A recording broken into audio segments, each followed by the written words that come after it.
How do we start it though? Just like that, hey? Hey, Yeah. Daryl. Hey, Jeremy, how you doing? I'm doing well, Daryl. Good to see you again. We're here. I don't know if anybody noticed or if you haven't watched our first episode yet, you can go back and see it. But when we were done Yeah. recording, Daryl had mentioned that it kind of looked like I might have looked like a kind of Disney character there with the way I had my discs set up. So in honor of that, I've come prepared with There my you go. R2D2 ears That's that I al- picked up. that's almost perfect. And They look like they're just sitting on the shelf right now. well, I'm not going to wear this the whole episode. I just thought you might get a kick out of that. Now, I know I threw this on you. We didn't discuss Okay. this, so put on your Yeah. thinking cap here and shoot some Yeah. holes in my idea. The bit of a pause there was me taking a second to try and think pros and the cons. And all you can I, think of is how wonderful the idea is, right? I yeah, we'll end the episode there. Yeah, no. Or should I say, it could be partly my catchphrase? That I like your idea, but you're wrong. Ouch. I don't So, know. I don't necessarily love the idea. I'm not going to say I hate it. I'm just okay. trying to think why I don't like it. I Hey, think everybody. Welcome to Chain Out, the disc golf podcast for Canada. Nope, I'm not doing that one. I got lost.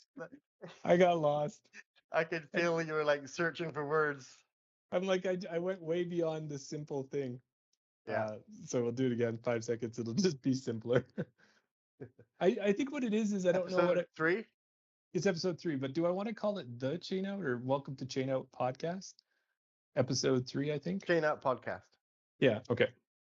Because that's how we've got it labeled. So Yeah. with you, I'm Jeremy, and with me as always is Daryl. Hello, everybody. How's it going, Jeremy? Going well, Daryl. How about you? How you feeling, buddy? I don't know. Can you tell?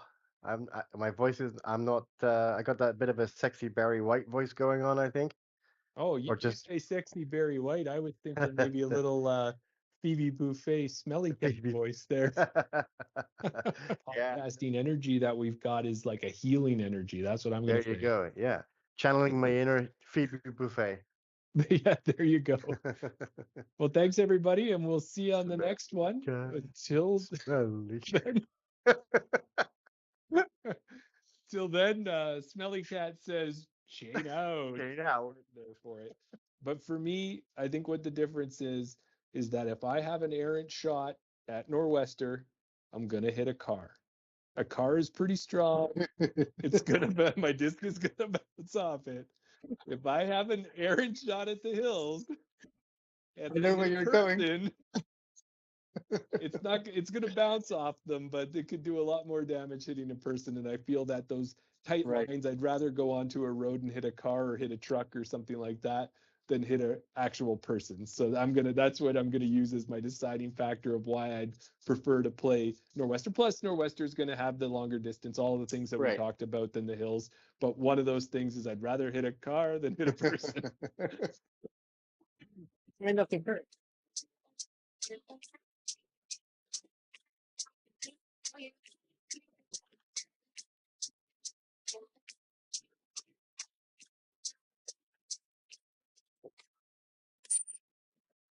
Hey everyone, welcome to Chain Out Podcast. I'm Jeremy, and with me, as always, is your favorite co-host, Daryl. Favorite co-host? Why, thank you, Daryl and Jeremy. I'm so happy to be on Chain Out Podcast with you, and glad that you were able to invite me. I'm really excited to tell you a lot about what. Oh, I'm not the guest that you were expecting to have on the show tonight. How did you know? That's the thing. So I had a huge mix, Yeah. a bunch of different brands, but then I hold a Comet, and then I hold a Buzz, and then I hold a Wasp, or I hold whatever. Name your EMAC Truth or whatever. Yeah. Feel a little bit differently in your head. It's not the same disc, even if Yeah. it's virtually the same disc.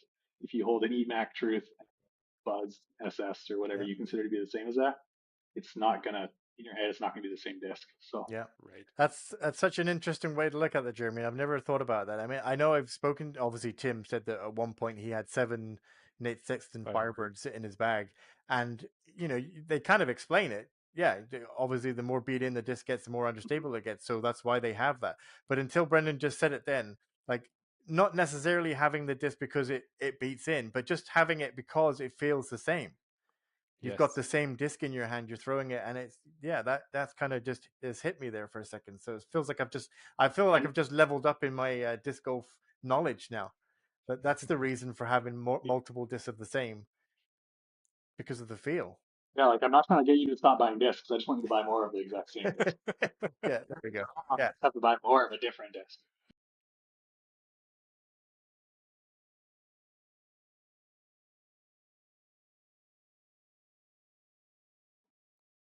you want to hear something?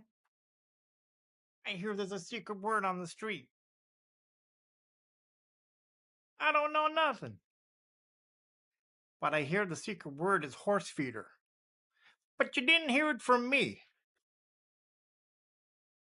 Yeah, no. So who knows what's going to happen in the spring and summer? Maybe we might go down to 1 every 2 weeks. Maybe we'll the quality won't. That. Who knows what's going to happen? I'm just preempted. I'm just kind of giving ourselves a barrier. What do they say? Under promise and over deliver. Over deliver. I'm There just you gonna go. over deliver all the time. You Yeah, like the no, you. weekly? We're giving you the weekly. Yeah, you don't have to episode. All right, let's do it. What have you been up to? People don't want to hear our uh, woes of editing. They just want the final product, and this is the final product. So, what have you been up to? It's easy for you to say, hey, yeah, I'm cool if women play. Oh, it's a women's event. I'm going to go out to this other course and play that weekend. Well, why wouldn't you just give that weekend up and support them? That's So, such a good point. I was thinking that Absolutely. same thing, Jeremy. Yeah, Yeah. like I know Well, that and makes you total sense as well. Kristen Swirls, I think, has an event coming up, right? She's up. she's up first. Yeah, She's up first. How many men are going to step up and spot? Like when I was in Cranbrook for Crush in 2022, we were flooded. Like the men were running the raffles, they were running the check-in, they were running giving out, like passing the prizes to the tournament director, they were spotting, they like it was insane. Like we had so many men out there doing so many great things for the sport. It was just awesome to see the support. I had Crush here, we had guys coming out, we had families coming out, the moms were playing and the sons and husbands were helping. And I think it's really important. um, it's it's very easy to say I'm okay with women playing.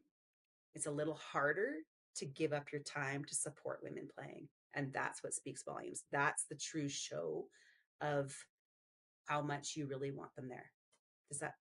I guess Oh, yeah. No, I'm not calling anybody out in particular. I'm just saying from personal experience and noticing the necessity of needing men, especially to walk the walk, just don't talk the talk. well, I feel like sorry, I feel like that was just a light bulb moment that you just mentioned there because when you were saying it, in my mind, I was thinking, well, it's a women's event, so they don't want that masculinity involved in it because they don't want, oh, the men are here thinking that we can't look after the event. Like that was my mindset. But then when hearing you say that you want men involved because it shows that we're supporting, I looked at it from a different point of view and I can understand now, oh, actually, we should be volunteering. And it's not like we're trying to take over. It's not like we're trying to say you can't run your own event. We're not saying any of that. It's just being involved and doing whatever needs to be done, like you said, picking up litter, spotting, and anyway, anything that happens just to make the tournament run successfully. And the best thing to do is just reach out to the female TD and say, I want to give up my weekend and help you out. What can I do? Guess what, Jeremy? What? Now our listeners and viewers have a chance to enter their own competition because, drum roll please, we're announcing our first ever Chain Out podcast competition. Woo, woo, woo. It just sounds like we're a bunch of trains. Our guest today is an Alberta FPO player. She is a personal coach with Fit Theorem. She is the captain of BR's 2024 ambassador team. She is one of the most positive and energetic people you will meet. She likes to go by the title Hang on, Yeah. Daryl. What? I gotta stop the intro, man. Why? I thought you were doing a good job. Well, when you have a great guest on like we do today, Right. I don't think the standard intro is gonna work. I think we need more. More. How can Yeah. how can we go bigger than that? I think we need a song, buddy. A song. It better be a solo song. Yeah, no, I was gonna put you on this spot right away. Yeah. No, I'm Okay. thinking more of a song. Yeah, are you ready for this? I hope you're ready for I'm this. I've ready. been working on this all in. week. All week I've been Okay. working on this. All right. I This expect is a nothing less. song inspired by the great Tom Jones. Here we go. High's a bomb, high's a bomb, high's a bomb hong. Not only can she throw it straight, but she can throw it long. High's a bomb, high's a bomb, high's a bomb hong. It's time to bring her on the show. So Daryl, if you're ready, let's go. So what do you think? That's awesome. That's one of the best intros yet. I don't know how you're going to keep topping it, but I don't, the listeners demand that you top it each week, so you're setting the bar high. don't speak for the listeners. They may have said, don't ever do that again, Jeremy. Exactly. Welcome to the Chain Out Podcast with your hosts, Jeremy and Daryl. That's right. Hello, Daryl Jeremy. and Welcome. Jeremy.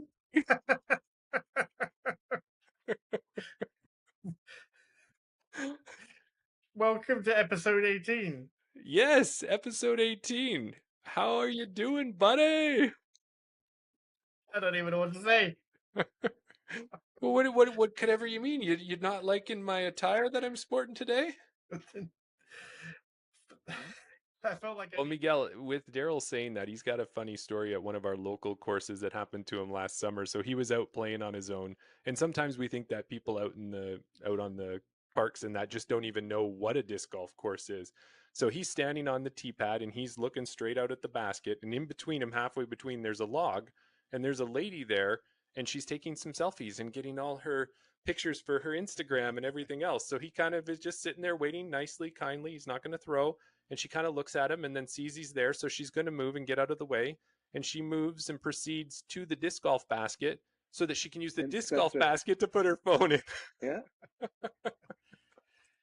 yeah. So have you ever had any things like that on the course when you've been out there? Any funny stories like that? Well, the first time that I ever saw a basket, I was in somewhere in Ontario. I was playing a soccer match, and there was a basket behind me, and I didn't know what it was, right? So I looked over, and I was thinking, what could this thing be? So I Right. walked over, and I did like a full circle around it, and I was like, oh, it's probably a horse feeder, right? So I Yeah, went, fair enough.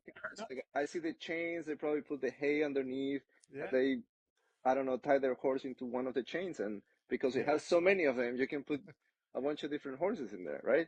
Yeah. I didn't think anything of it. And then years later, when I came to BC, I was playing disc golf on Salt Spring Island, and somebody said like, "Oh, you don't supposed to play disc golf with the tunnel. There's a basket." And I was like, "Basket? What's a basket?"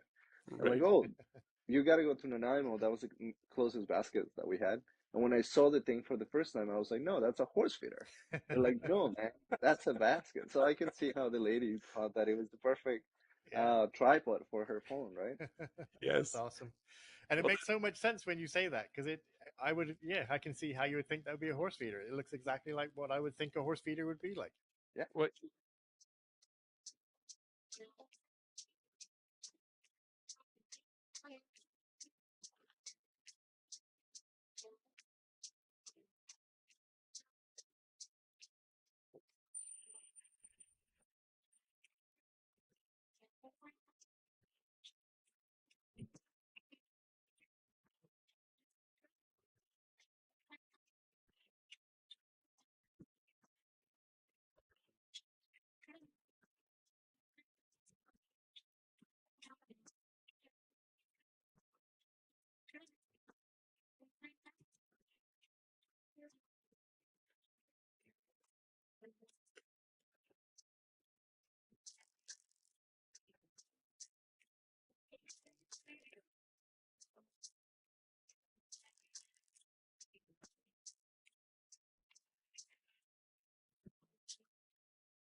Hey, everybody. Welcome to Around the Basket, episode 21.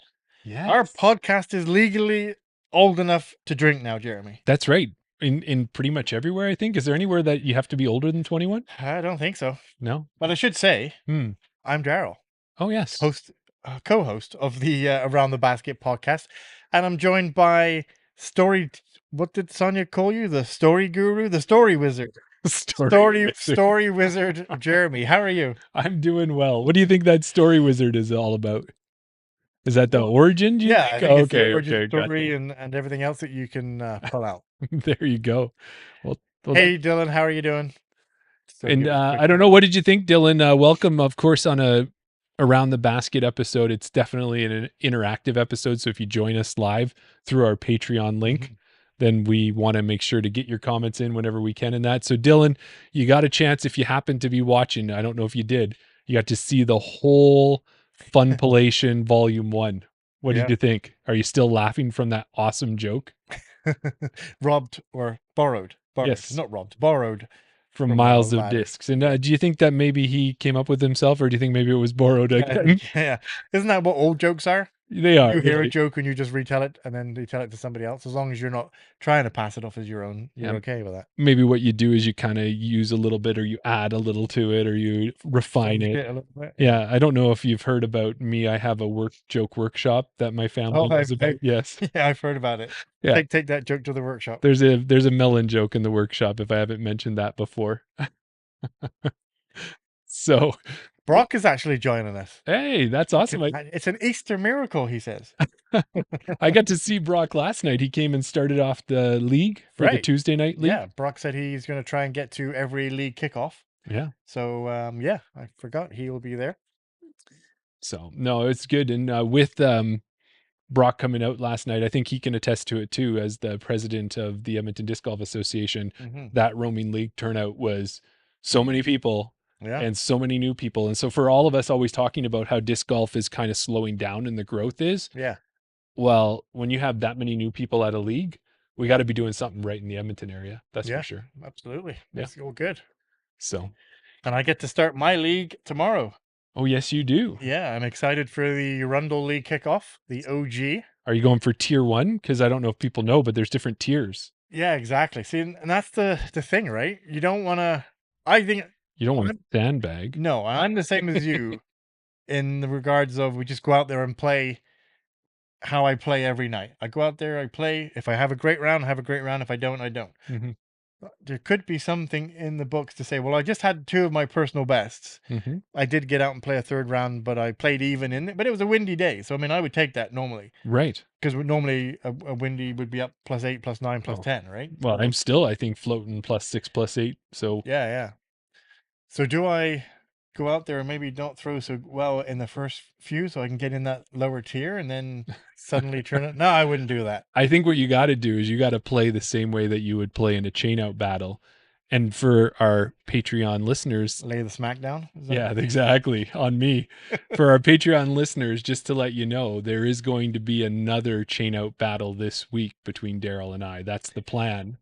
Yeah. I've got our emoji stuffy keychains. Yeah, we talked about that last week. We showed a little picture on the Around the Basket. Yeah, they've shown up. They're actually in the vehicle right now. So I think because I didn't bring maybe them in. You didn't want to bring them in and show them on the podcast. Apparently, is this one of these ones where I can run up and grab it and come back? Next time we'll have them, but you'll get to see them. So pay attention when you see us throwing up a story and you're going, "What are these guys doing?" That's going to be our battle. Yeah, and I think the other thing we're going to do is we're going to be competing together for our first time ever in doubles. Yeah. So I think what we'll also do is see if our doubles can beat the So yeah, like I'd never really thought about it, but you just mentioned to me earlier that I'm going out for a round on Thursday night. We'll be playing in the OG Rundle League. We're both off on Friday, so we thought we might just get out and try and tackle a course and play around another chain out battle. And then we're going to try and team up, or we are going to team up and do a bit of a doubles match in preparation for the Edmonton Tag Team Championships that are coming up in what? Just not this weekend, but the following weekend. Exactly. So in reality, I will be playing 3 rounds of disc golf within 24 hours. Yes, Yeah. and all at Rundle. Exactly. Yeah. It's going to be awesome. Brock says Tier 1 is a trap. And then did he do it in the Admiral Akbar voice? It's a trap. Well, then Dylan followed it up by saying Tier Pisca. That is, because it is pretty much Gabe and Tristan going against each other. Exactly. Who's going to take down first place? But well, Dylan can compete up there, and so can Uncle Steve, Scott Brimacombe, yeah, there's a Riley Douglas. There's enough people. Gatsby, if he decides Harry could compete compete up there too. Yeah. Yeah, it was funny. I played around with Gabe and Tristan at the end of, I think it might have been the last round. Yes. I played. I don't know if you played on that. That was you and me with them. They were looking at the scores, and Gabe was thinking, okay, do I have enough points to take first or whatever? And that's when if he knew that he wasn't going to get first and he wasn't playing for it, he was running aces. Yes. Because he's like, well, I've got nothing to lose. This round is not going well. It's not going to count in the overall scheme of the tier. So I may as well just try and run aces and get that. And he couldn't control because it was then Tristan just get against himself. If he could do a good enough score, there wasn't much more Gabe could do, right? Yeah. No. So that was good. The other thing we want to say is last week's episode, if you didn't catch it, we talked to Canadian FPO, Gabby Lee. Yep. She was on the show and she was on the road, hey? Yeah, she was sounding amazing. As always. Yeah. And she was in her tour van down in, I think she was doing kind of a West Coast swing. California. She was yeah. Her own, and it's like, you got the Disc Golf Pro Tour going on, but I really like that idea of, sure, I'm not going to compete on that. She's probably closer than we'll ever be to be able to compete on it. Mm-hmm. But she was able to put together a nice string of A tiers and other tournaments up and down the coast and make her own tour. Yeah. Which is going to include, she told us, Champions Cup. Exactly. Yeah. She was lucky enough to get in the right place, right time, signed up, got in. Yeah. Yeah. We also learned that thank you to her partner, Sylvain, because apparently he is the amazing driver who's navigating all those crazy highways down there. Exactly. Yeah. Well, I was just going to say about, you say that Gabby's closer to competing on the Pro Tour than we are. Mm-hmm. Remember, well, you weren't here, but I don't know if you listened to the Chris Underwood episode where he said that we asked him if he had any goals for disc golfing, things like that. He said that he would like to try and qualify because on the Monday they have the Monday qualifier where there's 2 spaces. So there could be a chance if we ever, if we break a bunch of legs. I'm not saying that we could actually be on the Pro Tour, but there's a chance if we tried to register, got in for the Monday qualifier. Well, could we say we were almost on the Pro Tour? We were competing for a spot on the Pro Tour. Exactly. There you go. That sounds good. We were competing for a spot. Does that mean though that if we enter the Edmonton Tag Team Championships, we're competing for a spot to go to we most certainly USWGC? And I think this is the thing which is going to be interesting is I know Dylan will be nervous, Brock will be nervous, and anyone else listening, they're going to be paying very, very close attention to our doubles round and what those scores are, because they're going to know that's going to be the score to beat is what we put out there. It's a pity it's not at Hermitage because I know the birdie lines now. Yeah, or you know 3 of them according to your birdie or die post. Exactly. But, yeah, and then the other thing too that we got to see with Gabby was in person with her and just how happy she was about that Cardinal jersey that she's got. Yeah. And we made the mistake, man. I wish I knew now back then, right? I wish we knew what we knew now then, or how's that go? I wish I knew then what I know now. Yeah. Because we would have waited and we would have picked up that Gabby Lee jersey as well as Miguel's amazing jersey too. Yeah. By our rationale, Brock wants to know, is he a professional curler because I won money at a Bonspiel? Oh, if he took money, man, he's pro. He cashed at a Bonspiel? Yeah, he did. Or Yeah. he cashed or he took money? Does it mean he? To not play or what? Yeah. How did that work, Brock? Give us the details. Was it you said you wanted to play and they said, here's some money if you... Well, he says he won money. He didn't Oh, take money. He won money. Okay. Yeah. But at a Bonspiel, does that mean like it was a side bet? Yeah. It was I think the Mark VLT. Kennedy and Randy Furby should be nervous Yeah. if Brock's out there. That's what I think. We need details. Yeah. Sweep and hurry hard there, Brock.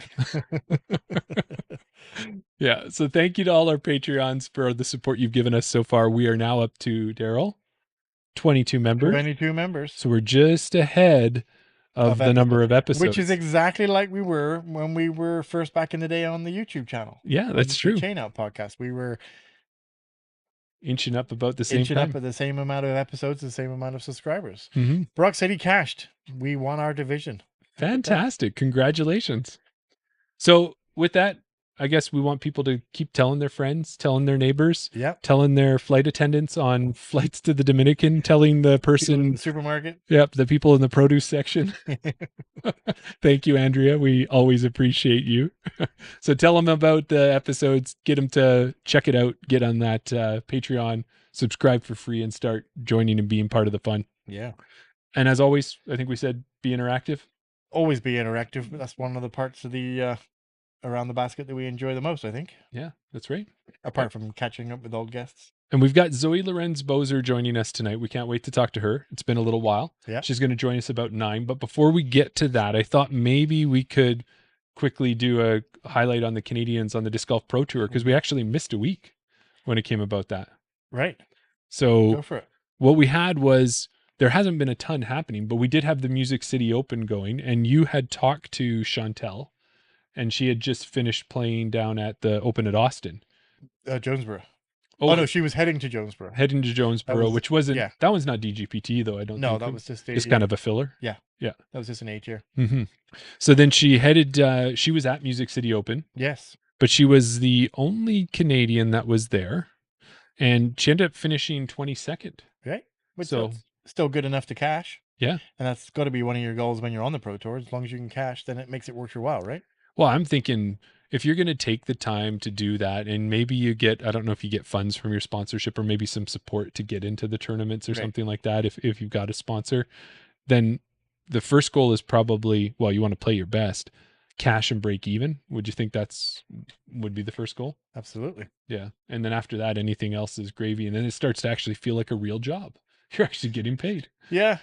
It always amazes me. And, you know, how we obviously don't know contracts and we don't know sponsorship deals and stuff like that. But, you know, Chantel had to pay for probably 3 or 4 nights Airbnb. Yeah. Plus food and whatever else they needed, right? For 2 of them. Because if Chris is there as well. So then she goes out and she plays.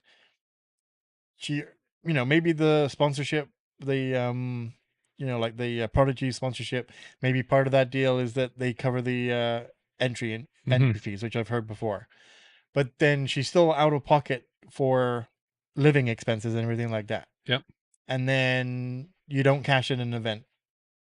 Like, where does the money come from? And it's not like in their situation, you know, so, Chantel's out on tour while Chris is working at home and paying the bills. Like, they're both out together.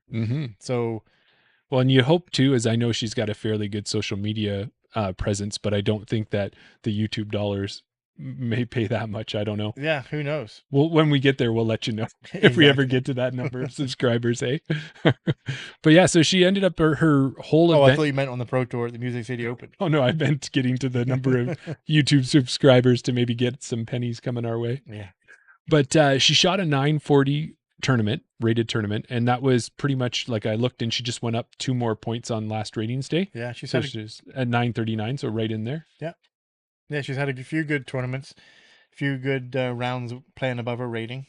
Yeah. Might not seem like it in the, you know, the scheme of where she placed on the leaderboard, but as long as she's always playing to her ability and playing better than her rating, then you'll keep climbing up, is what I think. Exactly. Yeah. And when she was on the show with you and Tim on Around the Basket, she had mentioned that her putting wasn't quite where she wanted it to be. Well, she's got it back, because when I looked at the stats for the Music City Open, she was 100% from circle 2, and she only had 2 from circle 2. So she's already doing well. If, you know, if you're not landing in circle 2, Exactly. you're getting closer. Exactly. So she had 2, got them both, and then she was 88% from C1X. So to me, that's a pretty good putting statistic. Exactly. Putting's back on point. Yeah. And then this weekend, she's going to be down at the Kansas City Wide Open. And I was just actually on the way here listening to Tour Life, Mm-hmm. and Yuli was there already, and he'd been doing his practice rounds. And it sounds like he's saying it's one of the best courses out there. Yeah. You heard that too? I did. Yeah.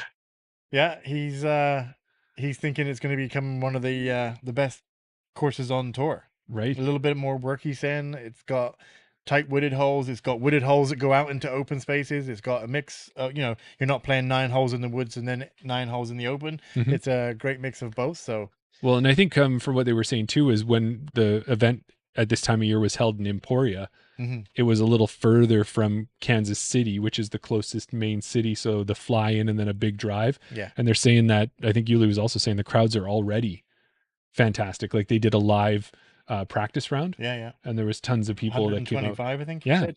For a practice round. Yeah. So that's cool. But as for Canadians going to be at the Kansas City Wide Open, on the MPO side, we got no one. We got no Thomas down there. We got no Max, no Casey. Yeah. No chance. No one's heading down. I'm not going down. No, you're not going down. I'm not. Neither is Brock to play a curling bonspiel. Tyler's busy. Not Tyler. Dylan's busy, so he can't go. Yeah. So there you go. Yeah. But you know what? So I thought I would add a little comment here in our notes, and you're like, "Why are we talking about this?" Yeah. But so you and I enjoy Randy Duke's trick shots that he does. But where does he do them? Down where Sam went in Belize. In Belize. But I didn't know he vacates Belize. Does he vacate all summer? Because he's at this event. No, I think I don't know if he's not like a touring pro. I think this year maybe he's selected some events that he's going to go and play in. And I have seen him play a couple of events. Okay. I don't think he's a touring pro. Yeah, but he's playing in the MPO side. I'm interested to see if I know he's shown that the trick shots don't happen in one shot, right? He shows what it really takes and how many days and all the weather. Yeah. But I'd love to see how he plays and competes, because he definitely has skill. Because just to hit one of those trick shots, you got to be good. That's what he needs. Is like he's standing on the tee pad and all that. And he just wants someone to go down to the basket. Can you run around with the basket? It'll be so much easier for me to. I can hit it when it's moving. Exactly. But yeah, so then on the FPO side, Chantel will be the only Canadian representing. Yep.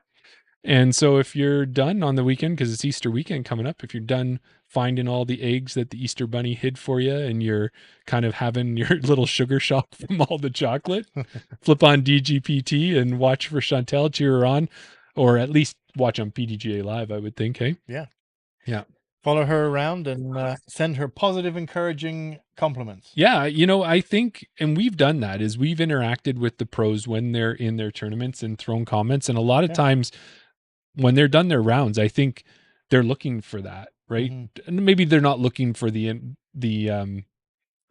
looking for comments specifically, but either way, they've played around. They've got some downtime before the next one. They're probably looking for a little booster, either to pat them on the back or to help them up. So. Nobody, well, I guess I say nobody doesn't like compliments.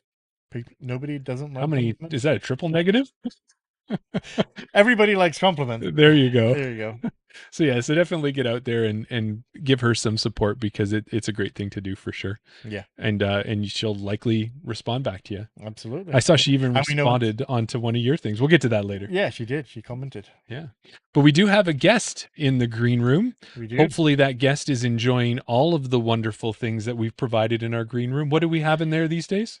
Well, we needed to up our snack game, but I think we have sparkling and still water now. Oh, sparkling and still. I don't even know the difference between them. Is still just like tap water? Is that a fancy word for tap water? No, well, still is like no bubbles. Okay. Sparkling has bubbles. Okay. And what about the blue M&Ms you were talking about? Did you get those? We're still working on those. Or should we put green, because it is the green room? That's true. It depends. Well, like you said, we hope we don't get these riders coming in from our guests asking for certain objects, but. Yeah, I'd like the candy coated shell separate from the peanut. Okay, let's get on with the guest. I could go on the green room forever. Exactly. So tonight we have a great guest for you, Edmonton FPO player who won their first event of the season and we've chatted with them before. The one, and Daryl loves it when I use this one, and only Zoë Lorenz-Boser. Hey, Zoe, how are you doing? Hey guys, how are you? Good. Welcome back to the show. It's to Around the Basket, but it's you've been on Chain Up before, but it's been Yeah. a minute. Exactly. Last time, last episode, we were speaking to Gabby Lee, and we mentioned how long it had been. Almost a year. Yes. Episode 23, I think she was on. Mm-hmm. Why don't you tell everybody what research you did and when Zoe was last on the podcast? Yeah. So Zoe, the last time you were on the podcast to chat, it was episode 17, March 13th. So it's been over a year. Wow. Does it feel that much or that long, or how do you think? No, It really doesn't. not to us. You guys are together now. I wasn't expecting this. Well, not only are we together, Daryl's got some amazing buttons. I don't know if you want to flip through a few buttons to show Zoe what we can do these days. Oh, well, when you have something interesting to say, we can put you on full screen and then you take the limelight. Look at that. That's my favorite. Intimidating, right? Yeah. Well, and even though it's been a year since you were on the podcast, it is still one of our most viewed YouTube podcasts, if you can believe that. Of course you can I believe. think my grandma watched 12 times, so it might have just been her. Well, I think Zoe's episode was the first one to go over 200. Yes, that's true too. Yeah, you were the first episode to go over 200 views. Mhm. I know it was kind of neck and neck between you and Terry at one point, but you have that honor of being the one that took it over 200. And then you both got there eventually too, right? Yeah. That was good. But you'd said your grandma was watching it a lot. I think, it's funny with that. My mom and dad are down in Mexico for 6 months of the year. And my dad, he's already told me, he's like, I really like what you're doing, but I don't watch the show. So it's what he told me. Right. But my mom likes to watch it just to see me sometimes. She says, "Oh, it's just good to see you." That's so sweet. Mhm. No, my grandma doesn't know anything about disc golf, and she came up to me and she was like, "Zoe, I had no idea what you were talking about the whole time, but I watched it 6 times over." That's awesome. That's what grandmas are for. Yeah. Well, you know what you should do is you should maybe put together a little glossary, like Anheuser and what does that mean and Heiser. And then the next time when she watches it the 13th time, she'll have a little guide to help her. Pause. Yeah. What did Zoe say this means? Yeah. No, that's good. I think they're gonna try to get out to some events this year and watch me in person, so I'm really excited for that. So, yeah. Sweet. That's awesome. Yeah. And when we spoke to you last year, just to kind of catch up, because that's one of the things we like to do when we have a guest back on, was you had just finished playing a college disc golf event at Raptors Knoll. And that was the University of Alberta's first time playing in a college disc golf event. And since then, you've graduated. So congratulations. Thank you. Thank you. I appreciate it. So that's a huge accomplishment. But what we wanted to know about the college side was, have you heard, did anyone decide to take the reins from you and try to continue disc golf at the U of A? So I heard from Quinn Stockdale. He was trying to get a team going, but he couldn't find people. And I don't know generation that's there right now. I tried my best, but yeah, I don't think I think he's graduating now, so I don't know. We'll need to find somebody new. That's maybe Gavin in like 4 years or 5 years. Yeah. Well, what do you think if they were looking for a coach? Like we've had Chris Hartman on from Trinity Western, and that was one of the things that he's now started to do is he's been disc golfer for life and he started coaching for them. If the U of A was looking for a coach, do you think you'd go back and maybe help out with that? Oh, 100%. I would love that. That'd be so fun. Yeah. Maybe we got to find out, do we know anybody in the athletics department at the U of A? No, but I'm sure Zoe's got some contacts. Yeah, we can work together as a Just team. give us, yeah, exactly. Give us, yeah. You don't have to go begging, but we'll put the word in. If there was anybody, just hit me up. Yeah. Yeah. So, like Jeremy mentioned there, you graduated. Did you do anything exciting after you graduated? Did you go traveling? Yeah, I did. I went to Japan for like 2.5 weeks and Thailand after that. And that was an amazing experience. I'm already planning another trip back to Japan Right. because I loved it so much. I played around a disc golf there. Wow. But yeah, I absolutely loved it. And yeah, I want to travel again for sure. Yeah. Cool. I've heard so many amazing things about Japan. Yeah. A lot of people say anywhere like Japan, South Korea. I've had friends that have gone to both places, and they said it's just amazing. Mm-hmm. And I know too is that from a long time ago, even when we had Brian Henniger on, he was talking about the Japan Open was always a disc golf tournament that was happening. So how was the disc golf in Japan? Um, I don't think I got to see the best of disc golf in Japan. Like I just went to the course to Osaka, but it's really cool. It was just neat to be in another place and be throwing discs, honestly. They had a beautiful 18-hole course there. There was like I don't know what they're called, but they're like those big gates that are like very popular there. Oh, right, yeah. Everyone just throw through them and like it was incredible. So So isn't definitely that 10 out of 10 experience. almost like Disc Golf Valley, I was right just there? going to say the same thing. Yeah, Yeah. if you play Disco Valley, you've seen the tower, the archways that you're talking about. There's a couple of really hard holes where those are the triple Mando. I play Disc Golf Valley. I'm a huge Disc Golf Valleyer. Yeah. Well, maybe while we're at it, I don't know. I'd have to look at mine, but where are you sitting at? Do you know what level you're at on Disc Golf Valley? I'm like, I think I'm like well into the 50s or the 60s. Wow. Oh, what about you, Daryl? I think I just made 42. 42, and Yeah, I think I'm high 30s maybe. Really? Yeah, I'd have to double check, but I'm wondering too. Brock and Dylan are in the chat, and I'm wondering what are you guys at? What's your Disc Golf Valley level? Because I think can't you create Yeah, we tried to play together, but it's a thing that you can only like if you're online, you have to be online at the same time. Like it's Okay. not like you can set up a future event. Like Gotcha. you can't schedule it as far as I'm aware, but they may have changed that. But Cool. I'm excited for that new disc golf. I mean, we're talking about video games Yeah, now, but sorry. the makers of Disc Golf Valley also have that new game.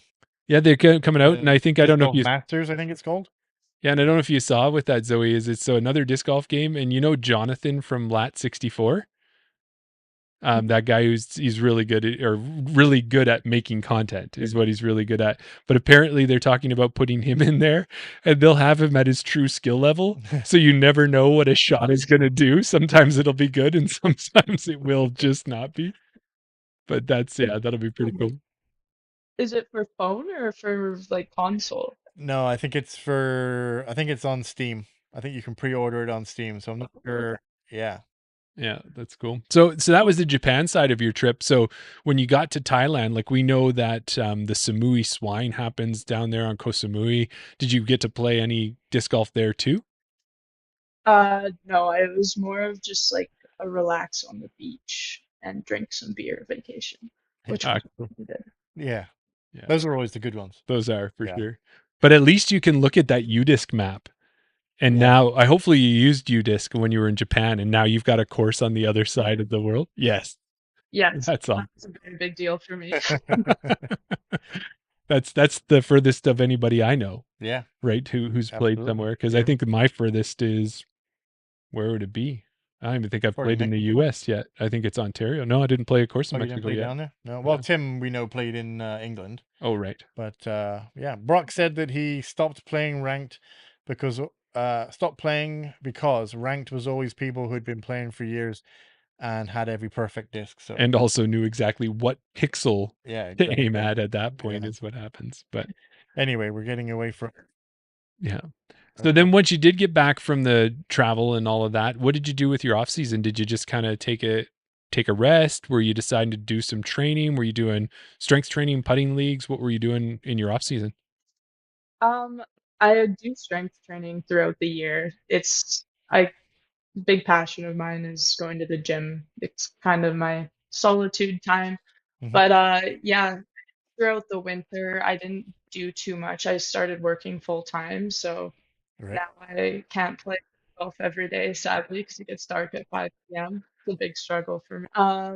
So yeah, just a lot of cutting indoors. I banged up my wall in my rental house in a new rental this time. We changed Okay. houses, so great. Nice. That was mostly it. I guess this past winter it was just we did the women's camp there, and that Yeah. was really fun, and yeah, I really enjoyed that. Were you one of the instructors for the camp this year? Oh, Yeah, great. yeah. It was such a good experience. So I don't know how many women there were. I'd say there was probably around 40. Yeah. Um, yeah, it was great. We split into two groups, and I just loved helping them out. It was such a positive experience. Everybody was super hyped up and everything. I helped with forehand and backhand drive. Terry helped putts. Kristen was there. Putts and approaches. It was fantastic. Oh, and Lindsay. So And yeah, yeah, it was a great experience. that's awesome. I think if I remember rightly, last time we had you on the podcast, you mentioned that you had taught in some schools, some younger girls how to play disc golf. So you had that experience already of teaching people in a wider setting like that. Did that kind of, would that make it a little bit easier teaching the older generation as opposed to younger kids, where you have to kind of make sure they don't run in front of the drives, I think is what you mentioned last time. Run in front of. Yeah, it's definitely yeah, it's way easier to teach older people, but hard. Like I always underestimate how hard it is to explain like what I'm doing. Like I'm driving and be like, just look at what I'm doing, but it's not so hard Right. to verbally disc golf to somebody. I don't know. I really struggle with that, but it was still awesome. I taught them some tips that they'd never heard before, and then they add 20 feet to their drives, and they're super, super happy it up like that. It makes it so worth it. So That's loved it. great. No, I've always thought how hard that would be to teach somebody, because if you're teaching somebody from that has no experience, it's hard to try, like you said, try and convey what you're doing, because you're saying, okay, I'm holding the disc, I'm pulling it in the power pocket, I'm going to put it on hyzer, you don't want nose up, all these terms that are just going over somebody's head. yeah, But drop at the least hip if, and yeah, but at least if somebody has some sort of knowledge of disc golf, then it makes it a little bit easier because they can understand the things that you're saying, right? Yeah, and it's so hard also because you don't know what discs they're using. Like they might be throwing a destroyer one shot and then be throwing like a spade the next shot. And they're Right. like, why the heck are my discs going two completely different ways? And it's so hard to explain, well, this fourth like, four instead of zero, third one is -1, so this makes the disc go like this. But if you change the angle on the disc, it'll go to communicate that. Uh, Yeah. yeah, that was definitely a challenge for me. oh. Well, and I think too is even beyond all that is what I'm starting to realize is even if you know all of the different things to do, how do you teach timing? Because that's one of the things that can make a big difference is just because you do all the right steps, if you don't have it timed properly, which I find is I'm going to grip lock and rip it too far, even though I did all of the right things, Yeah. but I didn't do them in the right connective order. So that how do you teach that? You can't, right? Yeah. Unless Zoe's got some tips, Yes, because if you do, I'll take them. I just to I told them to use their off arm, which they hadn't heard of. A lot of them hadn't heard of before, and driving it and doing it all at the same time is rotating your torso and then transferring the power in your legs. There's so many different facets to it. It's really tough, but yeah, I tried my best with it. Yeah. Well, it sounds like you did a good job, because you said that um people were happy that they were adding an extra 20, 30, 40 feet to their drive. So Mhm. whatever you were teaching them was working. So And it must have been working for you Mhm. too, Zoe, because then your first tournament was at Tundra Toss, and you pretty much dominated and had such a great couple rounds that you ran away with it and got your first win under your belt. How did that feel for starting the season? Yeah, that was crazy because on the Saturday, I played in my first Ultimate Frisbee tournament. I've never played Ultimate before, so I okay. played in a 4-and-4 at Commonwealth Stadium, um, and just destroyed my body. We played 6 games in a row. Wow. You don't see lunch. There's no breaks. It's like 6 games or whatever it is back to back. And I came out of that just dead tired, woke up on Sunday. I was feeling exhausted and like borderline ill. So I think I texted Kristen, I was like, what's Brock's number? Like, I think I'm gonna drop out. I feel like crap. I don't think it's worth me going. And then I went upstairs and just walked outside for a second, and it was so hot outside. It was like whatever it was, 5 degrees or something. The sun is like, I gotta, even if I suck like crap, I gotta play. And then I played like one of the best rounds of my life, and it was wild. I just wasn't expecting that at all. I was totally expecting to have like a throwaway day and just have fun. Yeah. But no, I think it was just kind of in the mindset of just being there and having fun and not focusing on my performance. And that always seems to me. So I could intentionally do that more often. But I'll take what I can get, I guess. I don't know if that really is a good game plan to go out and play 6 rounds of Ultimate and then go and start a tournament. No. Maybe that's not quite what we're saying. But it almost gets us back to our previous episode on Chaino where we were talking about the disc golf camp and that they were talking about doing the mental game clinic. Yeah. And I think, you probably mental gamed yourself a little bit in that too, Zoe, right? Because you didn't go and put all these big expectations and weight on your shoulders for that tournament. You said, I'm just going to go out and enjoy the weather. Yeah. And maybe, how do we channel that? Because I never do that when I get to a disc golf tournament. I'm like, I got to play really, really good. Yeah. And then I overthink it. I'm the same. I always think, okay, I'm going to lay up on this tournament. I'm going to play it, take it easy. Don't worry about it. And then when you get on hole 1, you're like, rip it as hard as you can. So good. Especially hard at, I find it hard at A tiers because you usually travel quite a long ways, and it's an A tier and you only play 1 or 2 of them a year, and it's like such a big deal. And I just put so much. I'm like, I came all the way. I got to play great. I think my best rounds are always at C tier events. Like I crush C tier events because I'm just there to like have fun and chill out. But I wish I could translate that over. Yeah, it's like, how do you play an A tier but think that you're playing a C tier? Yeah, that's the strategy for sure. Unfold me and put me in the tournament. It's a C tier. Exactly. Well, speaking of that, I guess that leads us well into thinking about what you're setting up for yourself this year. So have you stacked your calendar full of C tiers? Are you put in A tiers? A mix of the two? What are you going to be playing this year? So I got 8 tournaments right now. We'll talk about She's Up First after, but that's obviously one close to my heart. I got Big Band. I love that just because it's beautiful there. I'm thinking of Calgary Women Can Park It, which is another CWE event. River City Cup Open is kind of a maybe for me. I'd love to make it there. Edmonton Open, Lost Egg, and Falcons Flight are on the docket right now. Okay. right. Well, that sounds like a lot of Cold Garden Cup ones, hey? Yeah. Yeah.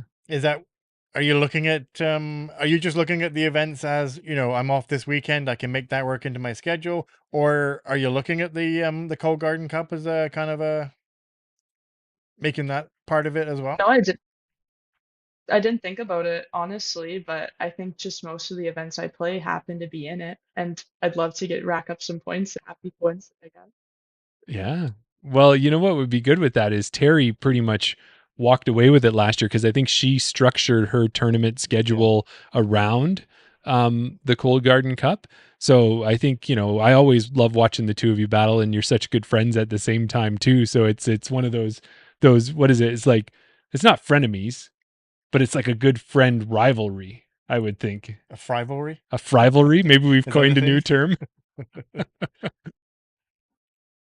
Yeah.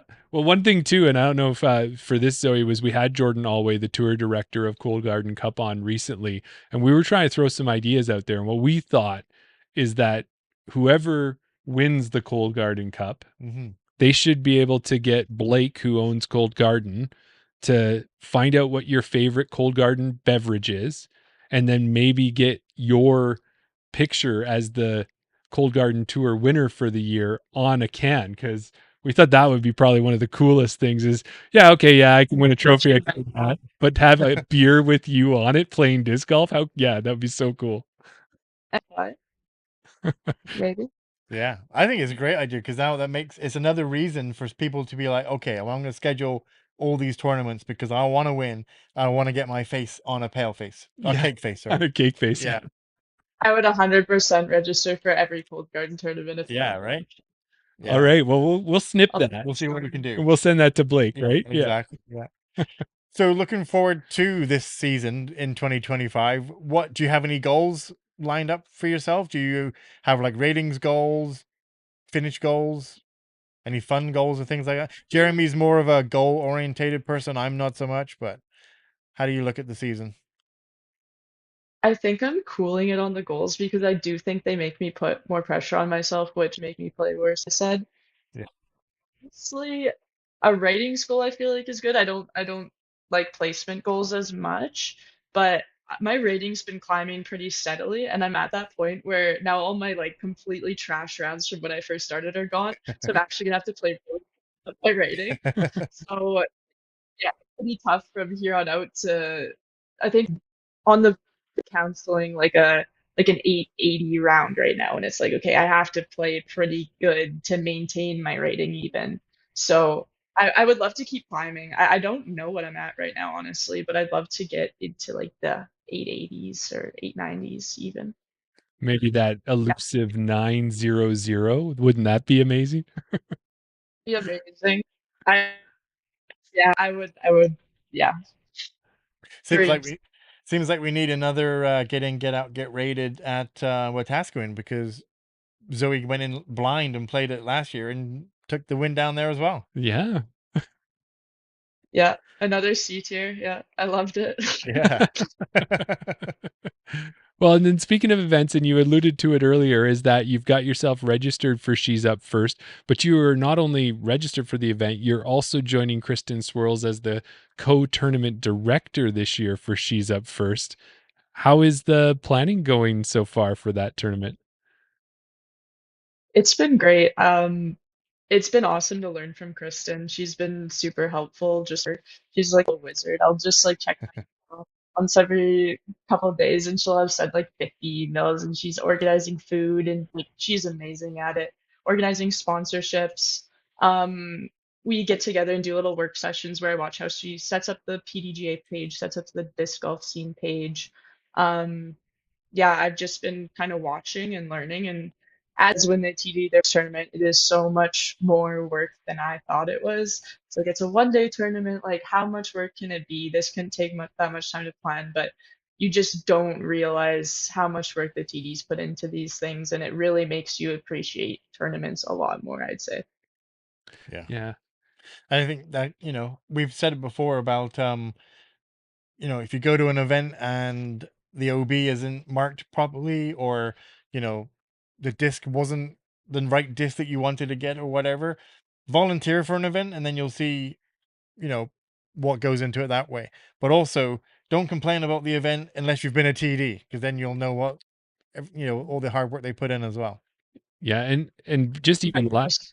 like last year, Daryl and I got a chance to volunteer and be a part of She's Up First. And it is truly a premier event that Kristen's putting on there. And now that she's got you to help as well, and with the, your disc golf experience and your work with, women's clinics and all of that stuff, like I just think this year it's just leveled up probably every year. And you guys are going to take it up one more level this year.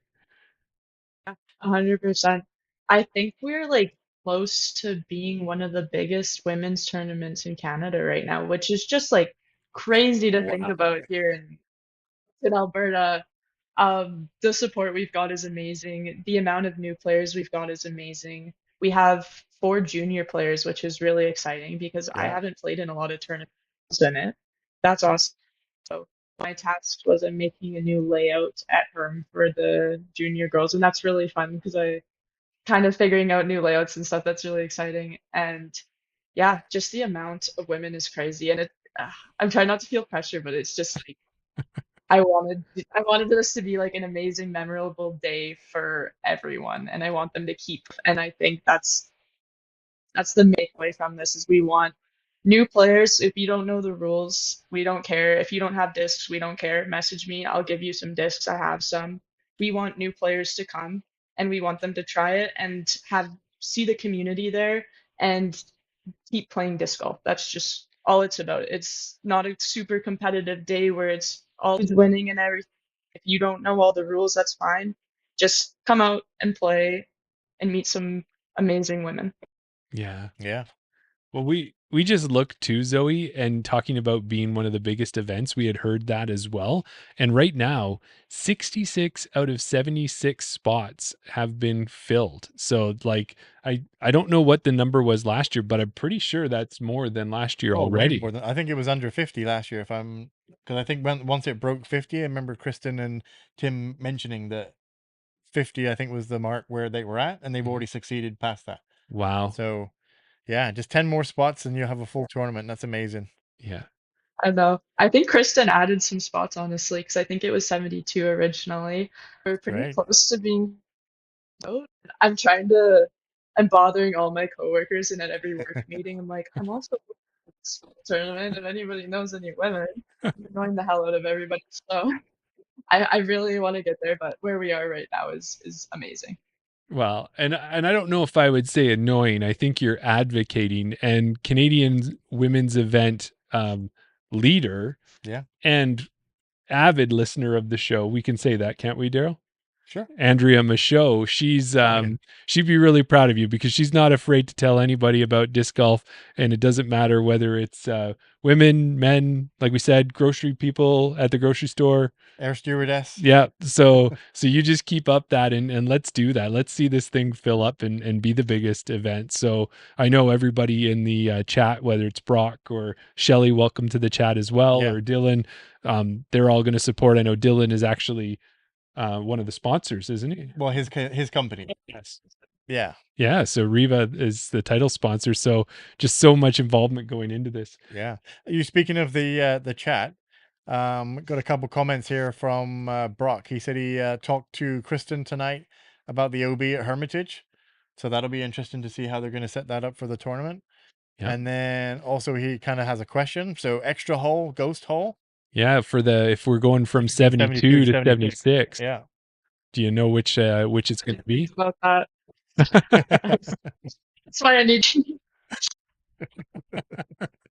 I'm sure Kristen will send you an email. She's already got it planned out. Well, and the other thing too is with this event being event to learn, an event to have fun, and to enjoy disc golf, having a cart of 5 probably isn't a big deal either. It's not a bad idea either. Yeah. Yeah. So I think that'll probably be the solution. But we have support on the tournament. Like, you guys have reached out to be volunteers. We have so many volunteers. We have, I think, 3 disc vendors there. We have a caterer. It's going to be great. So even if you're not playing, we have 3 vendors that are going to be there with all of their discs. So come shop around, come support, come just like see the action, spectating. It's going to be great even if you aren't participating in it. Yeah. Okay. Well, I know Kristen had reached out to us to maybe do something on one of the holes. We're excited. We haven't really nailed it down on what we're going to do yet, but we're definitely going to be there. We're going to be welcoming the cards as they come through. Mm-hmm. I'm going to be caddying one of the rounds. Yep. Maybe you might be caddying the second round. We're not sure yet, but we're definitely excited to be a part of it for sure. Yeah, and I really love that idea that Kristen has for people who maybe aren't aware and maybe they want to bring this idea to their tournaments, is talking about when you have volunteers, you can have them helping at Tournament Central, you can help them spotting and doing those types of things. But it sounds like this year she really wants to, and I think you as well, Zoe, want to have that fun environment, and maybe seeing if some of the sponsors want to follow the way Ball Golf does for their tournaments and have volunteers on the holes doing different things. If someone wants to bring a barbecue, or if someone wants to play a game or do different things like that. Bottles of water, anything. Yeah. And I think we don't have it quite figured out, but this is what we do. So maybe we'll have a camera and some microphones at our hole. We'll see. You never know. Yeah. Do a little drink. That would be so fun. Yeah. I know one of the things that you had thrown out there was to give everybody a bit of a kind of a lead card announcement as they're teeing off. Yeah. Announcing their name as they get up on the tee and all things like that. So we got a few ideas. Yeah. Yeah. Heck yeah, that's so exciting. No, that'll be good. So what other things can you tell us that the players who are going to be participating, or ones that are thinking about coming, what can they expect out of this event? They're going to expect some fun and that type of thing. What else can you tell us? Well, okay. On the Friday, I guess we are having a kind of a little bonfire, maybe a little fun practice round, maybe a little bingo. So it'll be at the campsite. You can have beers, but we're just gonna have a little get together and where we can all meet each other and discuss disc golf, discuss other stuff, just meet new women. Then Saturday, obviously 2 rounds of the tournament. It's kind of more of a play at your own pace thing. Like if you don't think you can handle the 2 rounds, playing just 1 round is totally fine. Right. We'll have a meeting in the morning where we will explain the rules to newer players. We'll have you'll get a disc in your players pack from the Canadian women's event. That disc is worth, I think, 80% of the tournament entry fee. Oh, So then we'll have a lunch that is catered. I can't remember the company right now. I'll try to think of it. Mm-hmm. But yeah, I catered our second round in a group picture. But yeah, just reiterating that there's going to be a ton of people there. I think Troy Sinclair is doing some photography and taking pictures of the round. I heard that Kevin Topping is going to try to take some video of the round and post it on YouTube. I've heard so many people are just coming out to the event just to hang out. So it's just going to be a fun day of community and supporting women and growing the sport. that's awesome. Yeah. Yeah, no, totally exciting. And you had said there's going to be 3 vendors that are going to be there too. Maybe we can give them a shout out. Do you know who's going to be coming? Okay, we got JK Discs, we got Wildman Disc Golf, and Bridge City Discs. Bridge City Discs. Okay. That's a new one for me. I haven't heard of them yet. So that's exciting. Yeah. Yeah. Well, I know I'm going to be totally up for that one and to be there. And so with that, you said this is kind of your first opportunity to do tournament directing, and you hadn't tournament directed before this event? No, No. I Okay. have never been exposed to that. Nice. So from what you've learned, you've already said it's kind of a lot of stuff to take in and how much is going behind that. Daryl kind of already mentioned it of not people not complaining unless you have. Yeah. So from your experience so far, would you be a proponent to encourage people to try to tournament direct an event or at least assistant tournament direct? Do you think that's something everybody should be doing? Yeah, I think if you have time for it, like for me, I have a pretty time heavy job, so it's been tough finding everything. So only take it if you can handle it, obviously. But I definitely recommend people try it out just to kind of gain that empathy for tournament directors, but also to grow the community, have some more tournaments, and then obviously people aren't going to want to tournament direct their whole lives. We'll need to have new people coming into the community and throwing those tournaments. And yeah, I definitely want to keep doing it into the future. It's been a great first experience. I really hope I'll be saying the same thing after the tournament. But yeah, we work sure.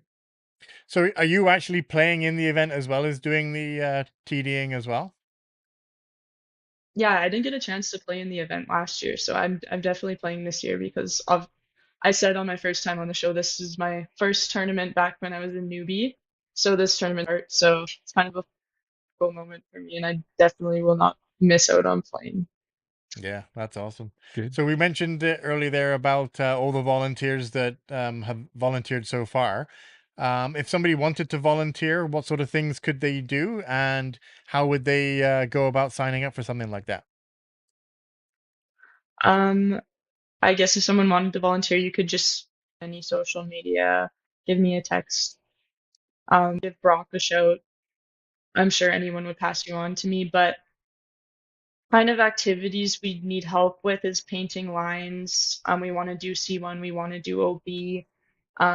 Just setting up the tournament in the morning, maybe helping the vendors set up their booths, setting up tournament central, and I guess just throughout the day, supporting wherever necessary. I don't know what kind of day looks like yet, but I'm handing out waters, helping direct women to their holes, answering any questions about the rules, just doing whatever's needed at the time, I guess. Yeah, Yeah. no, exactly, and that's what it comes down to, just being available to do whatever needs to do needs what to do whatever needs to be done to get it working. Yeah, Does that's that make right. sense? I think that's the just the sign of a good volunteer, and from my experience, I used to volunteer with running races and stuff like that, is show up ready to help and to take on whatever's going to come your way. And if you can go with that kind of attitude and stay positive, then you can be so helpful, and there's so much you can do. So if you show up and they say, I need you to grab water and take it to this hole, you go take water to this hole. If they say, hey, this person needs a caddy because it's their first time and they've never played and it would be really helpful for someone to carry their stuff, then help that way. Whatever way you can, that's the way to approach it. Yeah. And we should say that the event is taking place on Saturday, May 3rd, 2025. And we were saying there's still 10 spots available, so you can go and sign up there. And I was thinking too with it, what was I thinking, Daryl? I was just checking the social media post. You Yeah. mentioned yourself. I checked She's Up First. I checked you. I checked Kristen. I know you did put it out on your social media. There was a Google form that people could use to sign up. I don't see it on any of your stories or your Instagram posts right now. So maybe we'll. I know we have the link in the Edmonton Disc Golf folder there somewhere. So we'll repost that again if anybody wants to.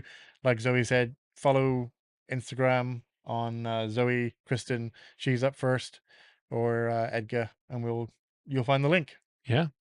And I would think too there, Zoe, is maybe you can start putting together some ideas, because I'm sure a lot of other tournament directors and people across Canada who are running CWE or other women's events are going to want to know, how did this Edmonton event fill up? How did it get so big? What happened? So people are going to be reaching out to you and Kristen, I'm sure, before long. So you better start putting down those little pieces of wisdom. I don't think it's because of one specific reason. I think it's the community of as a whole we have here in Edmonton. We have a fantastic community that's very inclusive and very supportive of the women's game. So I don't think it can be pinpointed to one thing exactly. It's just the general vibe of the whole community and the inclusivity and growing the sport. And there's so many people passionate about it. So that's what's so great about Edmonton Disc Golf. Yeah, I'd agree 100% with that as 100%. well. Yeah. For sure. Now, before we let you go, one other thing I need to know, are you playing any leagues this year? Yes, I'm gonna play the Monday doubles league. Me and Troy are gonna try to do better than last year, and then I'm gonna play the Thursday Rundle League again and try to get out of Tier 3, which I've been stuck in for the past few years. Oh. Well, Daryl was just talking about that earlier. What do you think, Daryl? Are you still happy with Tier 3, or where do you want to be? I think I was in Tier 4, Tier 5 last year, so I've got no expectations of where I'm going to be, but all right. Yeah. Well, you can catch up with Zoe on the course there. Maybe you guys can do that C tier approach and just both destroy the course together. Yeah. Don't even think about league. Just think it's a practice round. That's all it is. Yeah. Well, Yeah. Zoe, these ones are a little bit shorter episodes, and we're pretty much ready, kind of covered everything we wanted to talk about there. Absolutely. But we definitely want to give you a chance if there's anything else that you wanted to shout out. I don't know if you got sponsors this year you were ready to talk about or not, but if you've got anything you wanted to put out there, this would be a good time. Yeah, so I do have a new sponsor this year. My new sponsor is Wildman Disc Golf. So I'm very excited about the year to come. I've met with Matt a couple of times now, and just hearing about his plans for the future, my goals. I think the first thing he said to me is, we need more estrogen at Wildman Disc Golf, and it had me hook, line, and sinker. So yeah, he's been awesome. There's been so much support so far. We're planning out maybe helping out with travel costs. He's given me some money to spend on the website, and really excited about the year to come. We're thinking of doing maybe some clinics. There's Wildman Outdoor Society, which let him talk more. He's doing the EDGA Special Olympics Day, so that's awesome to see. Getting more involved with schools and everything like that. So yeah, I'm super excited to be part of the team and join Gavin and live in his shadow. Well, I'm thinking to have Gavin and Zoe's, Matt's putting together a pretty good team there. Mm-hmm. And if you guys are putting on clinics, I think we want to learn a little bit about that, hey? You can help me with that timing we were talking about. Exactly. Do a timing. Can you add another 20, 30, 40, 50 feet to my drive? I'd do my best. Well, fantastic. Well, that's awesome, Zoe. I will see you whenever I can catch up with you. Daryl might even see you tomorrow. Yeah, I might see you tomorrow at Rundle League. I'll be there. Yeah. Awesome. Well, thanks so much for joining us. Thank you so much for having me. It's been so fun as usual. Perfect. Okay. We'll Thanks, catch up. Zoe. We'll catch up with you soon. For sure. Bye. Oh, I like talking to Zoe. I really do like the aspect of us getting back together with guests we've had on the show before. Yeah. Yeah. It's just a good way. Yeah, especially those guests that we haven't spoke to in over a year. Yeah, on the show. Well, we On the spoke show, with yeah, Zoe for in sure. between, but I didn't Yeah. get, we asked different questions. Like when we meet somebody on the course, I don't think we deep dive in and say, so how do you feel about tournament directing? Yeah, exactly. So it's kind of a different way to have that conversation. Yeah. Yeah. And it's good for them as well, right? Mm-hmm. Good for them to come on the podcast and, answer those questions that they're not going to ask. Answer those questions they're not going to get asked on the disc golf course. That's right. Yeah. There's too many words. Well, and with She's Up First, so anybody who is checking this out, maybe you need a trip to Edmonton this year. Maybe you're out in Calgary and you need to come up, or Yeah. in Saskatoon. It's, about the same distance to drive from there, or a little bit longer. Yeah. Don't you want to say that you played in the largest Canadian women's event? Oh, yeah, exactly. Well, you and I are going to be able to say we were volunteering at the largest Canadian women's event. We will be there. We were there last year. We'll be there again this year. Yeah. If you're going to be there, maybe let us know what you might like to see from the Chain Out guys at our hole. Do you want us to do a little mini interview with you? Do you want us to announce you? What would you like to do? Because if you're going to play in the tournament, we'll take some suggestions, won't we? We'll entertain them. We'll entertain them. Yeah. We do not everything is doable. No, we do have We some also- limitations. Yeah. And we also have to respect everybody's time. Yes. We're not going to hold up play just because Jeremy wants to. The Canadian women's event was a 5-hour round one due to one hole in particular. Yeah, there was a backup of 45 minutes on hole. Yeah, we don't even know which hole we're on yet, do we? No. None of that. We don't know how we're going to set up. But we'll get that figured out. And I think it's going to be a great event. We had so much fun last year. Kristen does such a good job, and the prizes were fun. I still had, for a good length of the year, we were given as volunteers little flowers. Yeah, right? I kept mine, yeah. Yeah, I had kept mine in the house for quite a while, and then I put it outside, and that flower did well right into like late fall before it finally decided it was done for the year. Yeah. So we'll see. I don't know if it's was a perennial or an annual. I don't know if it'll come back this year, but Well, mine's not coming back. no. But it did stay. Yeah, it did bloom, and it had a nice flower, and it kept. I kept it alive. I didn't kill it. But yeah, at the end of the year, it decided, no, I don't want to hang around anymore. Yeah. Well, we touched a little bit, Daryl, on it in the Chain Out episode, but I wanted to get a bit more into it.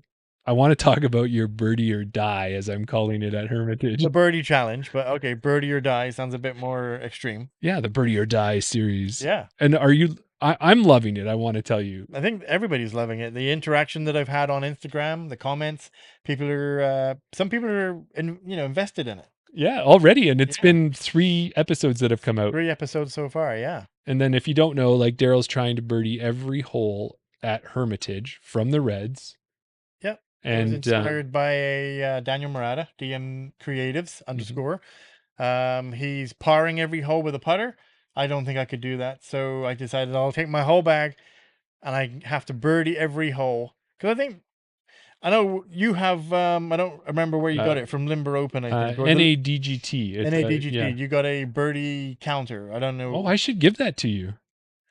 No, you can start snapping them off. You can snap 3 off. I have my recollection you have it captured in video. Captured in video. Well, at least the first 3 holes. But you have this thing where you click off a thing when you birdie a hole at a course. And then once you complete it, you can say, yeah, you go. I've birdied every hole. It doesn't have to be like I'm doing. It doesn't have to be in one go. But anytime you birdie a hole, you punch down a dot. So I decided I should be able to birdie every hole at Hermitage. I was going to do Rundle to start with.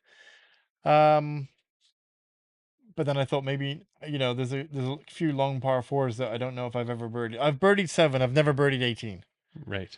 But that's not to say that I haven't birdied every hole at Hermitage, because I don't think I have. No. But that was the task at hand. Birdie every hole, before moving on to the next hole, but I have my whole bag available to me. Well, in watching it, Mhm. watching hole one, I got to tell you, and I don't mean this to be a fault at any Okay. kind. I have to preface, Okay. but I was pretty impressed that it only. I'm only going to spoil this because this video has been out for a bit. Yeah. It only took you 3 shots to get hole one. I thought maybe it might have been 3 days because I've never birdied hole one, and you got through it in 3 shots. Like, that's impressive. Yeah. I have previous to this, anytime I go out for practice rounds and on my own or whatever, I've been experimenting with different discs Mhm. to get my forehand isn't where it needs to be able to reach the circle one from the tee pad. So, like I was mentioned earlier to our special guest, if you don't have a forehand nowadays, we have discs that have a high amount of turn Mhm. that can facilitate that left to right disc flight. Mhm. And that's what I, like you said, no spoilers, that it's out there. Took my Star Mamba. I was able to, and I've done it before. I'd never gotten as close as I did on that hole one, Okay. but I have managed to throw it out to the left with some height and some Anheuser, sorry, and it'll hold the turn all the way around. And then when it gets to the end of the flight, it kind of levels out and flattens. And that's the perfect line, the perfect flight for the basket. Nice. And as you see, the first throw straight out of the truck, set the camera up, set a bit to the camera, straight into the trees on the right hand side, which is not uncommon for us. For either of us. Yeah. Yeah. Second one, okay, I need to give this a bit more height. Too much height, stalled out, went to the left. Mhm. And then, yeah, you said the third shot, it was just that Goldilocks. Yeah. Managed to get the right height, right distance, right power, landed as close as I've ever been to the basket, and tapped in the birdie. Nice. Yeah. Well, what I'm wondering now too is, can you give us any teasers about what's to come? Like, we don't know whether you've done it yet or not. Right. So I'm wondering, is it going to be 18 days? Is it going to be 30 days? Is there anything coming up? Anything you want to maybe tease out for the people? The plan is that I can edit a video or edit a hole to 1 day. Okay. So in theory, it will be 18 days. Oh, no longer than 18 days. No, minimum of 18 days. Okay. In theory. Assuming you can get there. Assuming I can fit everything into one video. So let's say, well, Dylan kind of put this out on hole one on the video I put out there. He said that hole one is a tough birdie to get. Yeah. He doesn't envy me doing hole 6. Yeah, so Saturday will be day 6. I don't think I'm going to do Saturday, Sunday. Oh, come on. It might just be a Monday to Friday. You're going to leave us hanging over the weekend? That's the teaser, right? I don't know. Maybe. What do you reckon? Do you think I should put them out on Saturday, Sundays as well? Well, Dylan's already put in the comments that wants to get comfy on Saturday. Oh, okay. I thought that was for something else. All right. Maybe I'll put them out Saturday, Sunday then. Yeah. But yes. So on a harder hole, there are some holes that didn't take me 3 attempts. There's some that might have been a little longer than 3. There's some that may have been a little bit longer than 3 attempts. All right. Well, and I'm wondering too, what would happen because you at Hermitage, there's a hole 13 that you've aced twice. Yeah. So if you get to hole 13 and you ace it, do you have to go back and try it again? Because it's birdie or die. It's not ace or die. No, birdie or better. Oh, birdie or better. Okay. Yeah. This die part is I put on there. Dylan's saying run it every day. So I guess it's going out every day. No, that's awesome. Yeah. Well, I think that's cool with that series, and it was a really good idea. And yeah, like, you've given credit to DM Creatives, but you've put your own spin on it, and that's really what it is. And I'm glad everybody's loving it. And I think what it leads into maybe is we've been talking about Around the Basket, and we're proud how it's become a 21-year or a 21 episode podcast. Mm-hmm. But we really want to get feedback from our Patreon members of what they want to see, because we know that the Chain Out interview podcast is doing what it should and doing what people like. It's kind of gathered its 73 episode strength, and people have come to like it. Yeah. Is this what our Patreon members want? Do they want this Around the Basket episode? What do you think? The OG people that have stuck around since the beginning will know that the Around the Basket has evolved over 21 over episodes. 21 episodes. In the beginning, we didn't know where it was. We were just putting out things there. Okay, we want to do this extra thing. We've said it before. Chain Out was 2 to 3 hours sometimes. So we decided let's cut all the faff from the Chain Out. Chain Out will be the interview. All the faff, the extras, will go into Patreon, and we'll make it a bit more special. But then we kind of lost our way a little bit. We didn't know where each segment fit. We didn't know what we should do and what we shouldn't do. We kind of got into a place where I liked it, but it didn't quite sit comfortably with you. So we kind of changed it a little bit until you were happy. Are you happy now? There's still, it doesn't matter if we're really happy. It's more for the, yeah. What do people like and what they don't like? Right. We have varying segments that maybe come and go. So we do the discourse reviews. Yeah. The course reviews. They will probably stick around, but they're not a staple. They're not in every week. We've done not the board games, but we've done the Family Feud. We've done the Disc Duel. We did Jeopardy. We've done Jeopardy. So we've had those kind of segments in here. Yeah. What else have we done? We've done kind of one of the things you had wanted to start it with, and we've done that is we've tried to have some more debate / conversation at ones, but sometimes that can be difficult if we both agree on the issues. So I don't think it's a bad thing if we agree. That was where that's where I was leaning to, was more because on the Chain Out podcast, when we did the interview, a little bit before, a little bit afterwards, we would just have a conversation. We'd say, what are you doing today? What about this? What about that? That's where I wanted the Around the Basket to go a little bit more. When we had Tim on, I think he was on the first episode. We were looking at the Brixton cards. Rebecca Cox came up. He instantly intervened. Hey guys, I got a question for you. What do you think about earbuds on the course? And then we had that discussion. Oh, I don't like it. It's disrespectful. I don't mind it. And that was what I liked. Come out with a topic. It can be anything. Do we like circle one? Do we like jump putting from circle one? Do we think it should be moved forward, backwards? Do we like whatever the case may be? Baskets, anything. And then just be like, okay, what do you say? Do you like it? Do you don't like it? Do you agree? You don't agree? Give me a reason why you don't like it. So that's one of the segments we've put out there and tried. And then now we've kind of done these catch-up interviews. So they are interviews. They're a little shorter, kind of trying to be a little more conversational with guests that we've had on before, catch up with them and see what's going on. So we've been doing that. What else have we been doing? Well, we kind of put in the Pro Tour updates, the Canadian Pro Tour updates. So I guess what we're looking for from you, our listeners, is what kind of segments would you like to see more of?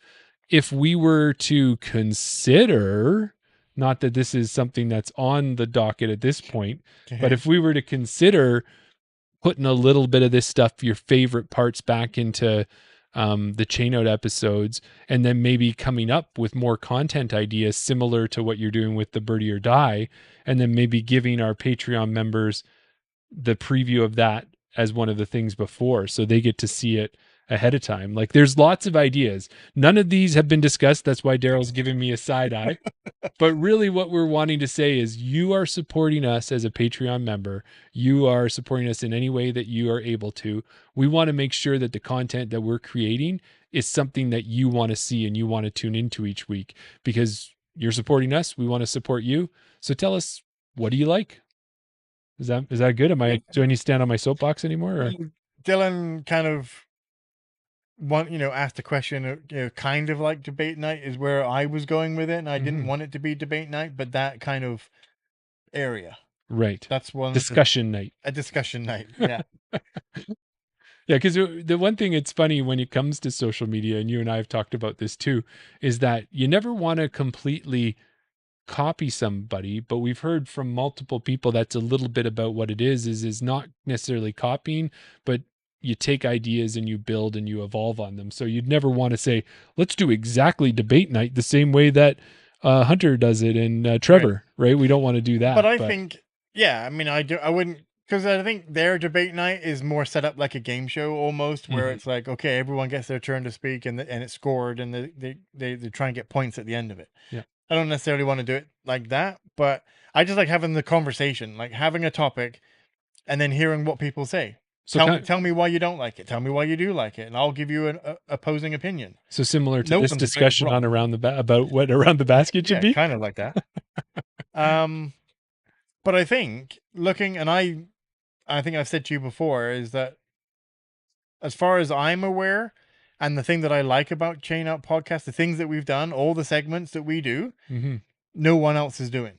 Right. I don't listen to a lot of other podcasts. I listen to some podcasts, but I try not to listen to too many in our area. Right. Because I don't want to hear something and be like, oh, that'd be a good idea. Why don't we do that? So I'm very conscious of when I hear an idea to either erase it from my memory and be like, okay, or check mark it. Okay, don't do something like that. Right. Like we do the Fantasy Canadian A tiers. No one else is doing that. They have the Pro Tour Fantasy League. There's fantasy leagues all over the place. We're not doing anything similar to that. We have a guest interview. I guess an interview is an interview. I mean, we can't really avoid that. We have our Desert Island discs. We have our origin stories. Exactly. Yeah. Things that we do that no one else is doing. So, yeah, I hear you. Take that onto Around the Basket. What can we do that's original that you want to hear? And I think we want to do. I think you mentioned too is maybe what we could do is we could put this into a poll. We could start it in Patreon for the 22 people there, and they can see what kind of response they give us there. Don't hold back. Hit us with everything you got. Tell us what you don't like. Yeah, we've got pretty big shoulders. And if it's me, that's fine. I've got broad shoulders. And if it's Jeremy always interrupting the guest and cutting in over top of people, I can work on that. Trust me. maybe they want more Secret Spy and Mustache Man. Yeah, there could be that. If you want this thing to get goofy, I would love it because Daryl would then maybe come along with me on the goofy.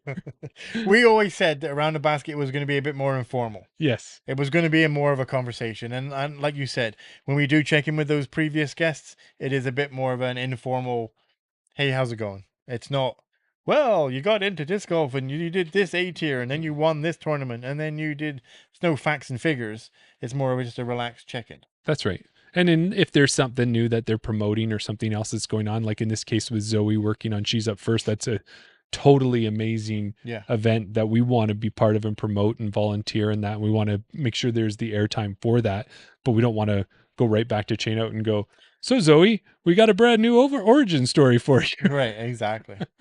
One thing I did want to shout out and tease, because I just mentioned the Fantasy A tier. Yes. I've been working with a developer. Yes, I hear a very amazing, highly skilled, coveted developer. Top-level developer that took my idea, ran with it, and we have something amazing coming for, hopefully anyway, for the Chain Out Fantasy episodes in coming season. I mean, it's only about a month away. Yeah, it is. It really is. We've got 2, and we start off strong because we've got 2 A tiers on the same weekend, and we're going to be at one of them. Yeah. So maybe I'm hoping too, is we are going to plan to do on the Chain Out episodes to do the recap shows again with the tournament directors. When we're down there, we might be able to. It depends. Last year we had trouble because Lethbridge is so far away that we needed to get back. Right. We didn't stick around, but I don't know. Maybe this year we'll see how it goes. But maybe we can stay down there and we could kind of capture that interview while we're there, and then we can bring it back. We'll see. Dylan, you said we were going to talk on the course. I'm waiting for you to invite me to. I'm waiting for you to invite me out for a round of disc golf so that we can talk about it. Well, why don't you guys set up your time tomorrow at Rundle? Round well, I one. was going to mention that as well. Yeah, if you're going tomorrow, maybe we could. But you work on that. We'll work on it. Yeah, but there you go, guys. We've kind of given you our feelings of where we are 21 episodes in. When you become a young adult like we are now, the Around the Basket podcast, you start to question the mysteries of the universe. What does the future hold? And we thought, just like a true 21-year-old trying to figure it out and make their name in the world, we talk about how can Around the Basket do the same. Sure.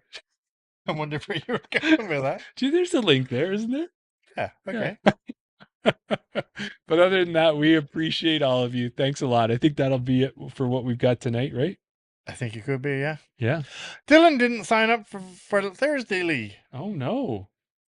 Does that mean I'm going to see him in the Tuesday night roaming rec league?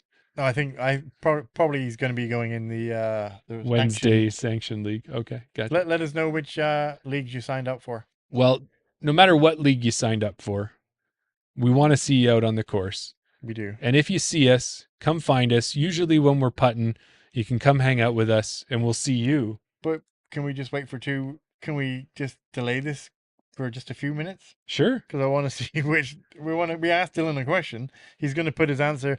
Okay, he just signed up for just doubles. Oh, okay. Interesting. All right. So there you go. And where are we going to see everybody? We're going to see everybody around the basket.